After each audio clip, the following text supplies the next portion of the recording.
invités ce matin. Un président candidat ou un candidat président, vous préférez quoi? Emmanuel Macron, bonjour. Bonjour. Bonjour. En même temps. En même temps, d'accord, donc les deux. Bienvenue. Non, mais je suis président, mais il se trouve que vous m'invitez comme candidat et je répondrai comme candidat. Bienvenue sur Inter. En tout cas, un mot sur le déroulé de notre entretien. 3 questions sans filtre pour commencer. Réponse rapide, s'il vous plaît. Suivra une interview sur votre programme parce qu'il y a des points à clarifier. Les auditeurs d'Inter auront donc ensuite la parole avant quelques questions plus personnelles pour finir. Alors, les 3 premières questions d'abord. Il y a 5 ans, en 2017, vous parliez de Nouveau Monde. Votre livre avait pour titre Révolution. Vous assumiez une volonté de transgression, de disruption.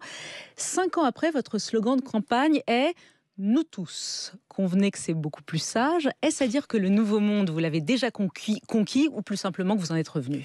Non, je pense que c'est un processus qui se fait. Nous vivons une période, d'ailleurs c'est comme ça qu'on caractérise les crises, où quelque chose de nouveau émerge. Je prétends pas en avoir l'exclusivité, rassurez-vous, mais où les choses sont en train de changer en profondeur, on le voit.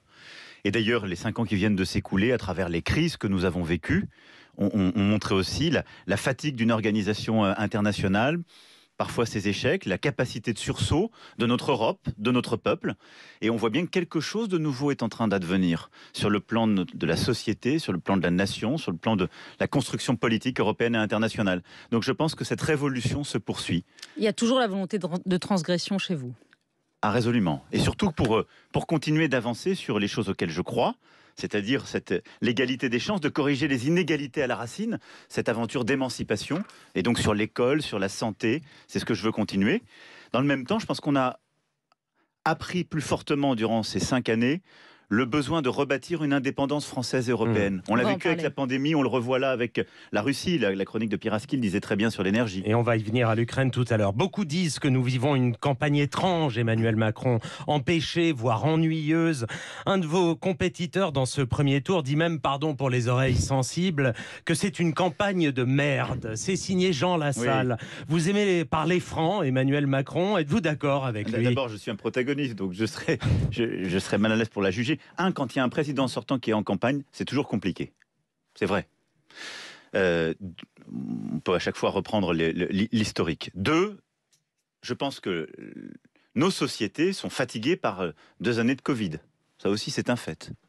3, la guerre est venue dans ce moment de notre vie démocratique. Il y a eu un effet quand même de sidération. Elle a beaucoup pris. Je pense malgré tout qu'on a parlé de vrais sujets. Je pense que la guerre est un vrai sujet, que les crises sont des sujets de campagne. Et ce dont on parle depuis plusieurs semaines sont des vrais sujets. Donc après, il y a simplement aussi, dans nos démocraties, moi je suis frappé par ça, une interrogation collective qu'on sent. Est-ce que le vote a encore du sens? Et moi je voudrais ici dire à votre antenne, oui. Parce que si on veut pouvoir faire les choses en profondeur, si on veut pouvoir... Il y a 5 ans par exemple, moi j'ai acquis un mandat par le vote.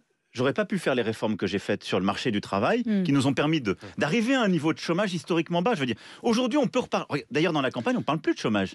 Il y a 5 ans, on parlait que de ça. Il y a 10 ans, on parlait que de ça. Pourquoi? Parce que j'ai eu un mandat, on a pu faire. Il y a que le vote qui permet de faire ça. Qui donne la légitimité. Qui donne la légitimité, mais et changer... vous entendez les critiques sur la légitimité qu'ont formulé certains? Non, c'est surtout, je vois notre société qui change, toutes les sociétés occidentales. Et de plus en plus de gens adhèrent à des causes, veulent s'engager, le font en adhérant à même plus forcément des associations, mais des causes, des pétitions, des mouvements. Mais ne votent plus nécessairement. Mais n'adhèrent plus forcément à des syndicats, à des corps intermédiaires, et ne votent plus forcément. Or, moi, ce que je veux dire, c'est que oui, les causes, c'est très important. Et on peut faire parfois bouger des choses. Mais les choses en profondeur dans notre société, on les fait bouger quand on adhère à du commun, à des partis, à des associations, à des syndicats, et quand on vote.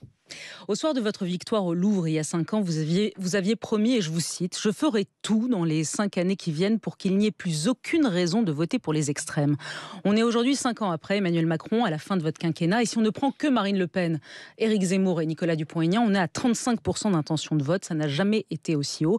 Quelle part prenez-vous dans cette poussée des extrêmes? Est-ce aussi votre échec? Celle qui est la mienne. Je sais qu'on adore toujours faire dire à un président de la République qu'il a des échecs, etc. J'ai fait beaucoup de mea culpa, mais en l'espèce, c'est nos sociétés, j'ai essayé de le dire samedi après-midi, il y a un grand dérèglement dans nos sociétés. On l'a vu avec la pandémie, le dérèglement du vivant, le dérèglement écologique, un dérèglement aussi géopolitique, le dérèglement des consciences lié aux réseaux sociaux, un doute sur l'information. Donc tout ça crée dans nos sociétés des peurs. Et ceux qui jouent avec les peurs montent. Et donc je n'ai pas réussi. Vous n'avez pas réussi à calmer ces peurs, Après, je pense à les endiguer. je n'ai pas, durant ces 5 années, essayé d'esquiver les sujets. Et donc pour moi, ce qui m'importe, c'est de continuer ce combat. Je veux le faire aussi dans cette campagne, c'est-à-dire d'aller convaincre des gens qui aujourd'hui sont tentés par les extrêmes, pour expliquer en quoi les extrêmes n'apportent pas la bonne réponse, que les peurs que les gens ont sont parfois légitimes, mais que la vraie réponse est autre et qu'elle peut parfois prendre du temps. Quand on a peur sur les inégalités, je ne crois pas que la réponse ce soit de revenir à une espèce de système complètement fermé qui renonce à l'économie ouverte, mais on doit avoir une économie sociale de marché, si je reprenais un concept européen. Quand on a peur du changement climatique, je pense que tout interdire tout de suite, se battre contre nos agriculteurs et autres n'est pas la bonne réponse, mais financer une transition ambitieuse, quand on a peur des phénomènes migratoires, je pense qu'il faut là aussi défendre ce qui est notre ADN, c'est-à-dire notre devoir d'accueillir celles et ceux qui fuient un pays en guerre, comme les Ukrainiennes et les Ukrainiens aujourd'hui, mais en même temps de savoir lutter contre l'immigration clandestine. C'est par cette clarté, cette exigence que je pense on peut répondre aux peurs et en même temps tenir une réponse républicaine. Le temps passe extrêmement vite. La retraite Emmanuel à 65 Macron, ans. donc on va aller vers la retraite à 65 ans que vous avez annoncé si vous êtes réélu. Pourtant, pendant des mois, vantant votre précédente réforme universelle à point, vous disiez que je ne décalerai pas l'âge de départ à la retraite comme l'ont fait mes prédécesseurs depuis 20 ans. Je propose une réforme plus ambitieuse, plus juste, plus équitable avec un système à points. Et donc voilà qu'aujourd'hui, vous revenez à la classique réforme paramétrique avec un décalage de l'âge de départ. Pourquoi avez-vous changé d'avis ? Alors, plusieurs choses. D'abord, la réforme précédente, je continue à penser qu'elle est bonne. Force est de constater qu'elle n'a pas été comprise. Parce qu'elle inquiétait beaucoup, puisqu'elle crée un régime unique. Et donc, beaucoup de choses changeaient pour nos fonctionnaires, pour nos indépendants, pour les différentes catégories. On a aujourd'hui une quarantaine de régimes. Proposé d'en faire un seul. Ça allait sans doute trop vite, j'en tire les conséquences. L'objectif avec cette réforme, c'était ensuite d'avoir un système unique et d'emmener à travailler davantage, parce qu'avec cette réforme par points, on quittait en quelque sorte la nécessité d'avoir un âge légal, puisqu'on amenait les gens vers un système de points pour avoir une retraite pleine. Bon. Et donc, finalement, vous revenez à une réforme du classique. Alors je pense qu'elle n'est pas totalement classique, et je vais essayer de dire pourquoi. Premièrement, aujourd'hui, moi je veux défendre la retraite par répartition. La retraite par répartition, c'est que ce sont les actifs qui payent pour les retraités. On ne cotise pas pour soi-même. Ça soit, mais tout le monde la défend. Je veux défendre ce système, oui, mais tous ceux qui vous disent qu'on peut maintenir aujourd'hui les choses comme elles sont, mentent. Parce que ce système est déficitaire, il le sera pendant plusieurs années. Et donc, soit on menace... Ah non, mais pardon, mais c'est la réalité démographique. Alors, c'est pas ce que dit... Alors, expliquez-nous, clarifiez sur ce point-là, parce que c'est vrai que beaucoup répondent que les projections du corps, du Conseil d'orientation des retraites, disent que notre système est équilibré, qu'il n'y a aucune raison financière ou comptable de changer la réforme des retraites. Notre système n'est pas rééquilibré. Notre système, il va se rééquilibrer dans les années 2030, mais vous le financez aujourd'hui avec de la contribution publique. C'est-à-dire votre cotisation ne l'équilibre pas, au-delà de la part que l'État doit apporter pour la cotisation de ses propres fonctionnaires. Donc il est clair qu'aujourd'hui, et c'est normal, puisqu'on vit de plus en plus vieux, on a la génération du baby-boom qui entre dans la retraite. Et vous avez un sursaut démographique au début des années 2000. Ils ne sont pas encore rentrés totalement sur le marché du travail. Donc on a aujourd'hui un passage, on le sait très bien, où au fond, soit nos pensions sont menacées, si on ne bouge pas, soit on accumule du déficit pendant plusieurs années qu'on va laisser à nos enfants. Donc, de manière intergénérationnelle, c'est injuste. Bon. Donc le corps a tort. Non, le corps, je vous invite à le dire plus précisément ce qu'il dit. D'abord, le corps fait des projections qui dépendent beaucoup des hypothèses. Je rappelle que moi, il y a 5 ans, quand j'ai été élu, le corps disait il n'y a pas besoin de réforme tout de suite. 6 mois après mon élection, il dit il faut une réforme, il y a un besoin de financement. Le besoin de financement s'est accru à cause de la crise Covid. Parce qu'il y a eu, on le sait bien, un sous-apport. Là, il dit il peut se rééquilibrer à moyen terme, mais il y a un besoin de financement. C'est évident, c'est clair, c'est documenté. Donc il y a un besoin de financement de notre système de retraite. Bon, moi je tiens au système de retraite par répartition. Comment on l'équilibre ? Soit on baisse les pensions. je suis contre, et je le dis ici très clairement, pour continuer à les indexer, surtout dans un contexte inflationniste. Et elles ont été indexées ces dernières années. Donc pour les 5 années qui viennent, si les Françaises et les Français me font confiance, les retraites seront indexées, parce que c'est le pouvoir d'achat de nos retraités. Deuxième point, on sait bien qu'aujourd'hui, les petites retraites vivent mal. On a bâti, d'ailleurs de manière très transpartisane, grâce à une initiative communiste, la retraite agricole à 1 000 €. Moi, je veux, pour le prochain quinquennat, bâtir le minimum retraite pour une carrière complète à 1 100 €. Bon, ça, c'est un apport. Deuxième point, je veux qu'on puisse supprimer les principaux régimes spéciaux. Ça, c'est ce que je garde de la philosophie de ce qu'on voulait faire, un système qui... Donc il n'y aura plus de régimes spéciaux. Et donc les régimes spéciaux, on va les mettre en attrition, c'est-à-dire ceux qui ont des droits acquis, on ne va pas leur changer les règles du jeu quand ils ont 45-50 ans, mais les nouveaux embauchés, on les prendra sur un nouveau système. Et puis troisième point, de manière progressive et concertée, pour justement financer tout cela et l'équilibre, c'est faire travailler plus longtemps. Et la réalité, c'est qu'aujourd'hui, en moyenne en France, on ne s'arrête pas de travailler à 62 ans. La moyenne, elle doit être à 63 ans et demi. Et vous avez plusieurs millions de nos compatriotes qui vont travailler jusqu'à 67 ans et qui sont souvent des femmes, qui sont les carrières hachées. Donc il y a une forme d'hypocrisie. Donc je rapproche, on décale progressivement l'âge légal. En gros, ça c'est à la négociation. 65 ans. Mais on arrivera à 65 ans pour la génération née en 69, ce qui veut dire que quelqu'un qui est à 1 an ou 2 ans de la retraite, il ne va pas passer du jour au lendemain à 65 ans. Ce sera progressif. C'est pour permettre ces progrès que sont les 1 100 €. Et on tiendra compte également, 1, des invalidités qu'il faut laisser à 55 ans, 2, des carrières longues qui garderont un avantage, 3 aussi, des métiers qui sont les plus pénibles et sur lesquels on ne peut pas travailler jusqu'à cet âge-là. Donc il y aura un système en quelque sorte de bonus pour partir plus tôt. Question de méthode, Emmanuel Macron, s'il vous plaît. Nicolas Demorand, juste pour répondre à votre point, moi je n'abandonne pas la grande réforme. Mais je dis, en parallèle de ça, qu'il faut faire maintenant pour être sérieux, si on veut pouvoir financer ces progrès sociaux et pas laisser de dette à nos enfants. Je suis pour lancer un travail apaisé en prenant le temps sur le système universel. Parce que moi je pense que ça reste le meilleur. Simplement, je suis lucide. Alors, j'avais pas un consensus social. Si vous êtes réélu, cette réforme dont on vient de parler, 65 ans, est-ce que vous la faites dans les 100 jours de votre deuxième mandat?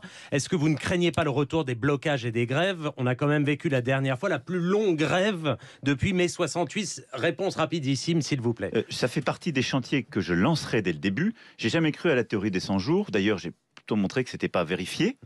On peut faire des réformes beaucoup plus longtemps, puis on peut en refaire un peu après, parce que c'était très loin des 100 jours.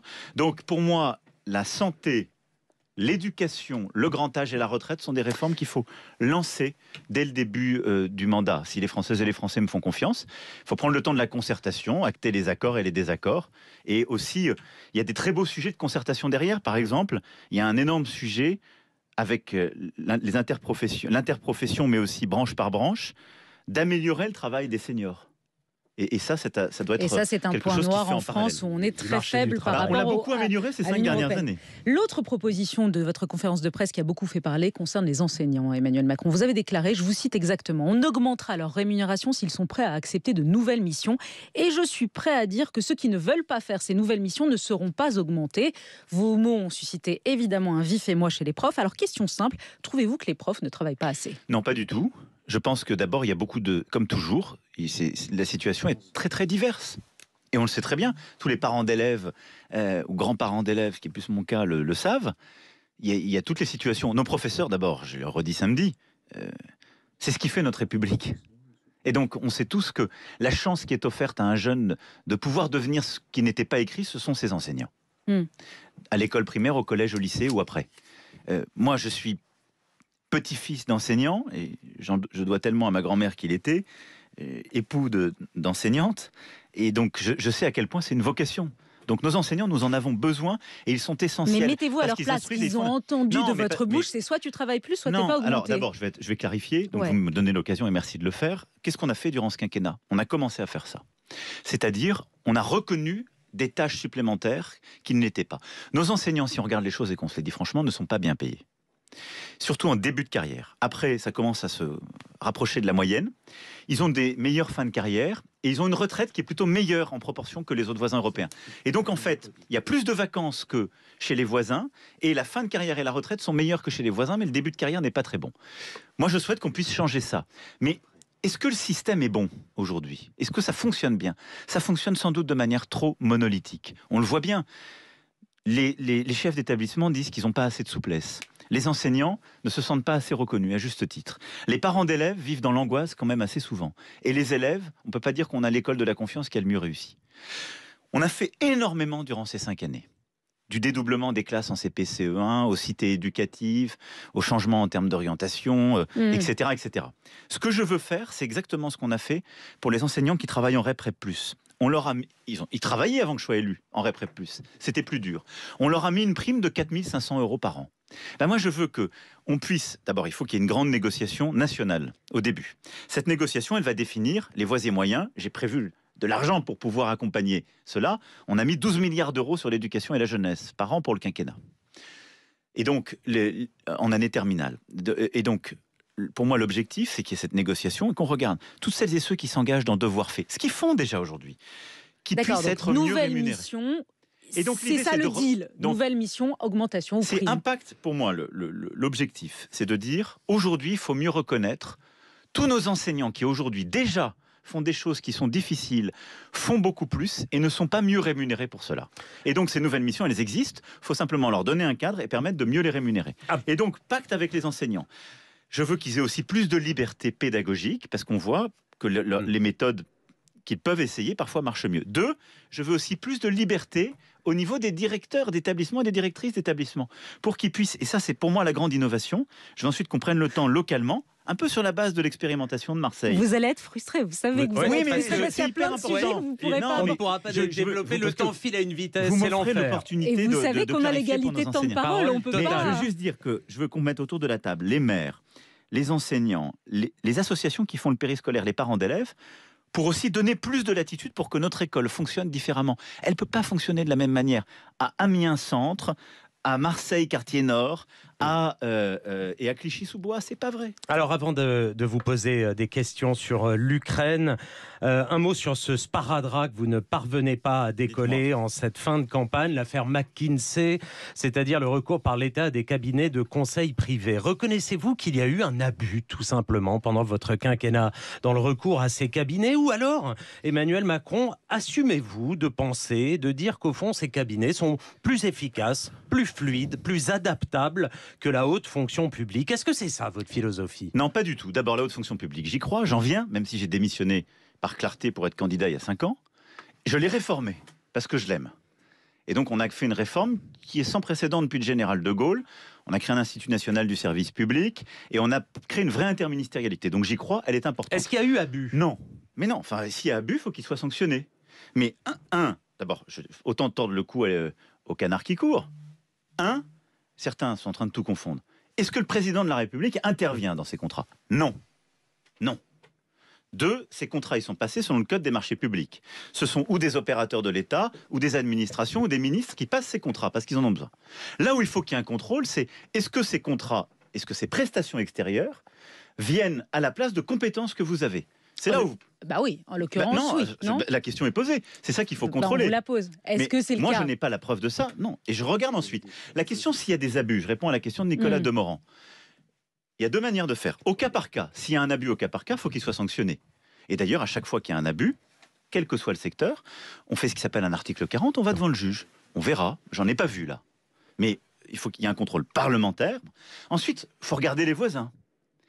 Quand on regarde la France, elle consomme 2 à 3 fois moins que ses voisins. Regardez l'Allemagne, regardez l'Angleterre. On est autour de 850 millions par an durant ces dernières années. On est entre 2 et 3 milliards chez nos principaux voisins. Donc est-ce que la France a une pratique abusive de ses conseils?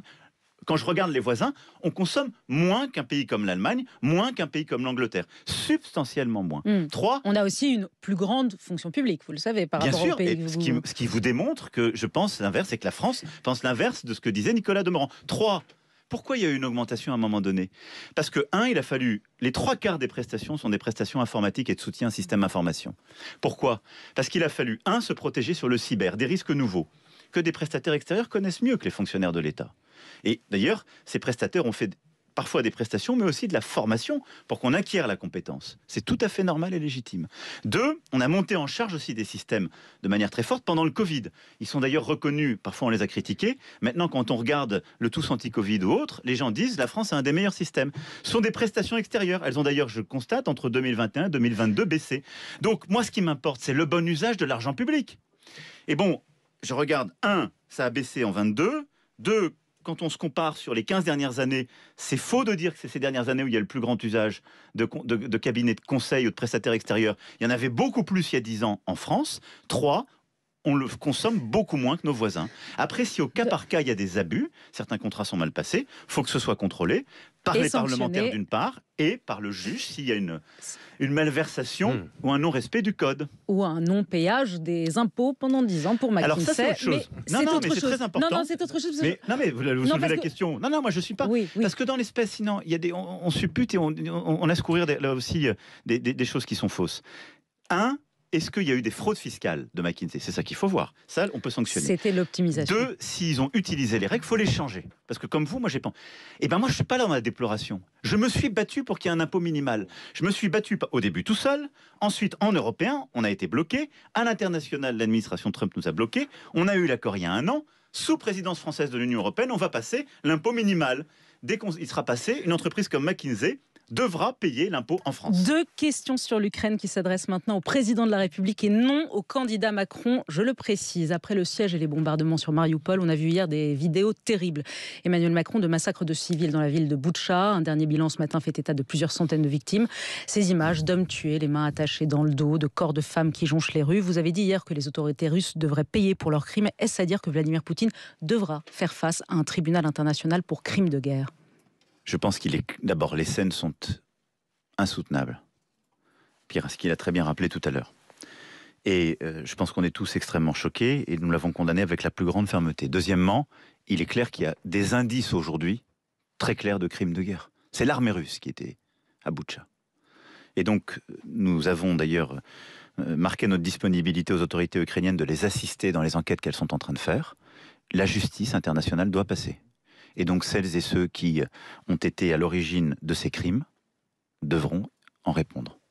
Donc Vladimir Poutine. Je ne veux pas préempter, mais je pense qu'il est à peu près établi que c'est l'armée russe. Oui. Il n'y aura pas de paix sans justice. Il n'y aura pas de paix sans justice. Les États baltes, qui sont ultra dépendants du gaz russe, viennent d'annoncer qu'ils arrêtent totalement leurs importations. Pour la première fois, la ministre allemande de la Défense estime qu'il faut débattre de l'interdiction d'importer du gaz russe en Europe. Va-t-on et doit-on le faire maintenant également? Je pense qu'en tout cas, ce qui vient de se passer... Je dis bien maintenant. Après Boutcha. Ce qui vient de se passer à Boutcha impose un nouveau train de sanctions et des mesures très claires. Donc... nous allons nous coordonner avec nos partenaires européens, en particulier avec l'Allemagne, mais nous allons prendre des mesures individuelles supplémentaires. Et moi, je suis favorable à ce qu'on ait un train de sanctions et qu'en particulier, déjà sur le charbon et le pétrole, dont on sait qu'ils sont particulièrement douloureux, on puisse agir. Je veux que ce soit coordonné au niveau européen, mais... Ça pourrait être décidé dans les prochains jours qu'on arrête, parce que vous parlez du pétrole, par exemple, pour commencer sur le pétrole, qu'on arrête dans les prochains jours d'importer totalement du pétrole russe. Je pense que sur le charbon et le pétrole, il faut qu'on puisse avancer. Je pense que nous devons, en effet, avancer sur les sanctions. Ce sera fait cette semaine ? Les tout prochains jours doivent donner lieu à une concertation européenne. C'est en tout cas mon souhait. Je pense qu'on ne peut pas laisser passer. J'ai toujours dit, on doit avoir des sanctions qui dissuadent avec ce qui vient de se passer là. Ce qui est en train de se passer à Mariupol. Il faut qu'on envoie très clairement le signal que aujourd'hui, c'est notre dignité collective et ce sont nos valeurs que nous devons défendre. France Inter, il est 8h44. Et la parole aux auditeurs d'Inter pour interroger le candidat Emmanuel Macron. Tout de suite, Stéphane, sur la Corse. Bonjour et bienvenue. Oui, bonjour France Inter, merci de me donner la parole, Monsieur le Président, bonjour. En préambule, je voudrais dire que je suis un fervent admirateur de Monsieur Macron. Je m'apprêtais à voter pour lui, j'allais dire assez naturellement, et depuis quelques semaines, je m'interroge. Je suis assez inquiet parce que je suis corse et je voudrais comprendre quel est le projet, caché ou non, j'en sais rien, mais le projet ou la vision que M. Macron a pour la Corse. Je voudrais simplement dire que l'autonomie n'est pas une question politique, en réalité. Il ne faut surtout pas en faire une question politique, c'est une question de démocratie et d'équilibre pour tout un peuple.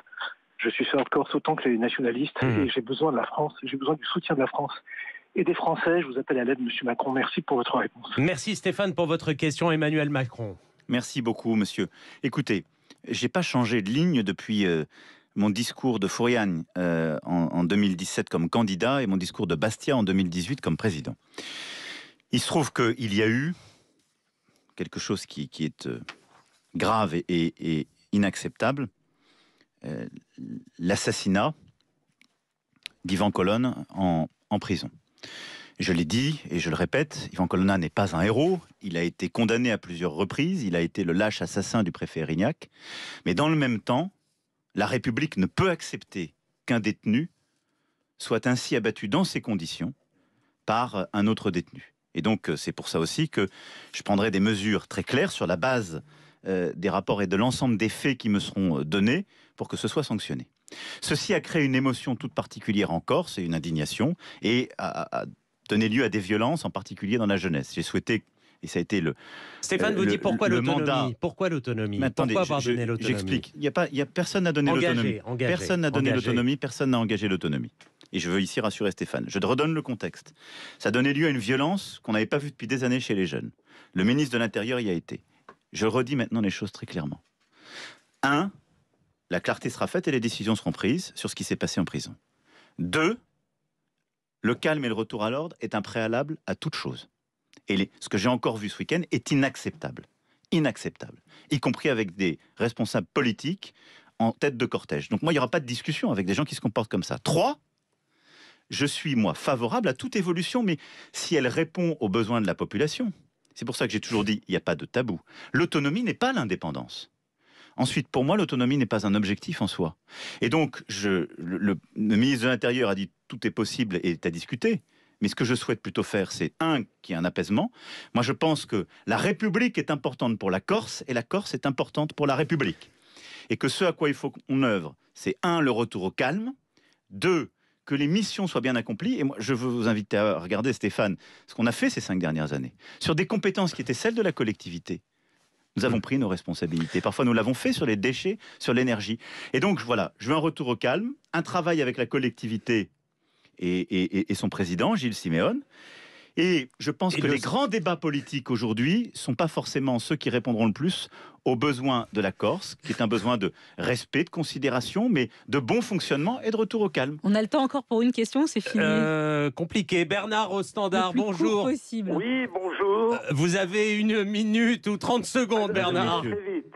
Allez-y. Je commence par une très courte citation de René Lenoir, un ancien ministre de centre droit. Dans un monde fini, la croissance ne peut être infinie. Il écrivait ça en 1992.